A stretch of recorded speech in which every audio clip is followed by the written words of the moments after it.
Hello बच्चों, good morning. आज हम लोग अध्ययन करेंगे भारत की जलवायु को प्रभावित करने वाले कारक। भारत की जलवायु को प्रभावित करने वाले कारक। भारत की जलवायु को प्रभावित करने वाले कौन कौन से कारक हैं?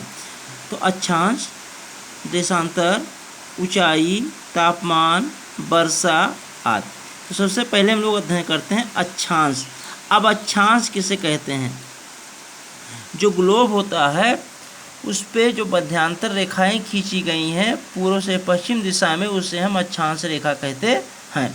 अब यहाँ पर देखिए क्या है, कर्कवृत्त देश के मध्य भाग पश्चिम में कच्छ के रन से लेकर पूर्व मिजोरम से होकर गुजरती है। देश का लगभग आधा भाग कर्कवृत्त के दक्षिण में स्थित है, जो उष्णकटिबंधीय क्षेत्र है। कर्कवृत्त के उत्तर में स्थित शेष भाग उपोष्णकटिबंधीय है, इसलिए भारत की जलवायु उष्णकटिबंधीय जलवायु उपोष्णकटिबंधीय जलवायु दोनों की विशेषताएं उपस्थित हैं। अब यहाँ पर आपको समझना है ग्लोब के माध्यम से। देखिए ग्लोब है, इसको हम दो भागों में बांट देते हैं, उत्तरी गोलार्ध और दक्षिणी गोलार्ध। और जो बीच का रेखा इसे भूमध्य रेखा कहते हैं, इसका अक्षांशीय मान 0 अंश है। अब इधर आपका कर्क रेखा उत्तरी गोलार्ध में और दक्षिणी गोलार्ध में मकर रेखा। हमारा भारत जो स्थित है उत्तरी गोलार्ध में स्थित है। यहाँ एक छोटा सा डायग्राम बना देते हैं, देख लीजिए। अब कर्क रेखा जो है कच्छ के रन से लेकर के अरुणाचल प्रदेश तक गया हुआ है। यहाँ जलवायु की बात आ रही कि कैसी जलवायु है, तो यहाँ पर देख लीजिए, कह रहा है कि कच्छ के रन से लेकर के और मिजोरम तक कर्क रेखा है, उष्णकटिबंधीय जलवायु।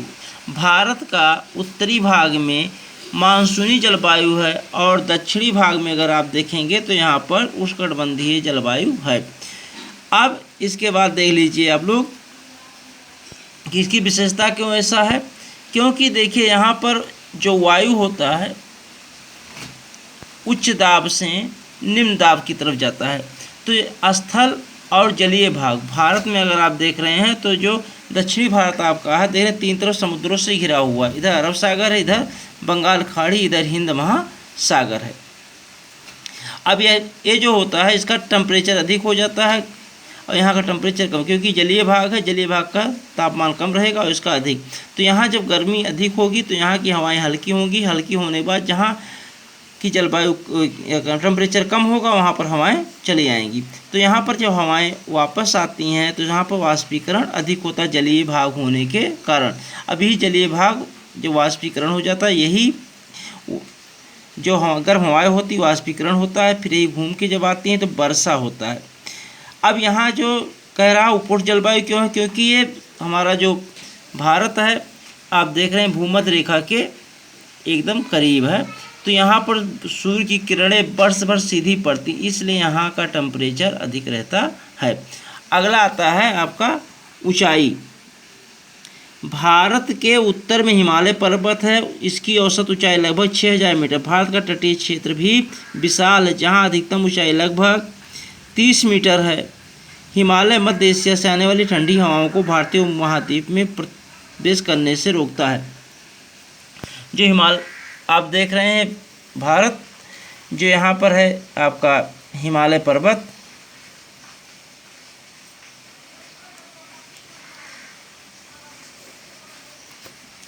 अब देखिए जो भारत के उत्तर में हिमालय पर्वत है, इसकी ऊंचाई जो है